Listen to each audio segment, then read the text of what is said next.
இன்னைக்கு நான் walking, rayon cycling.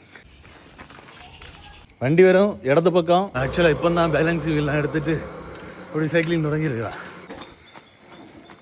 அந்த பிள்ளைகள் தனியாக அவங்களே சைக்கிள் ஓட்டும்போது நமக்கு கிடைக்கக்கூடிய ஒரு ஃபீல் அது செம இல்லையா? ரயான் டாகு பார்த்தேன்னா நின்று அதை தைரியமாக ஃபேஸ் பண்ணலாம். சரியா?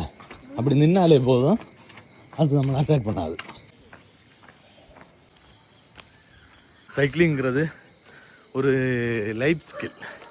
கண்டிப்பாக எல்லா பிள்ளைகளுக்கும் உண்டு. நம்மளும் சின்ன வயசுலலாம் படிச்சிருப்போம். சைக்கிள் ஓட்டி பழகிட்டோனாலே நமக்கு ஒரு கான்ஃபிடென்ட் வந்துடும்.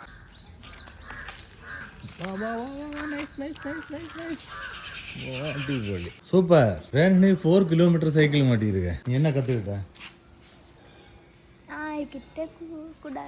நைட்டை போகக்கூடாதா? நாயை பார்த்தா ஸ்லோவாக போகணுமா? அப்படி நான் என்னுடைய வாக்கிங் இல்லை, மேக்ஸிமம் ரன்னிங் தான். ரன்னிங்கை முடிச்சுட்டு அவனுடைய சைக்கிளிங்கை முடிச்சுட்டேன். இன்னும் கொஞ்சம் கூட தேறின பிறகு நம்ம கூட சைக்கிளிங் கொண்டு போயிடலாம்.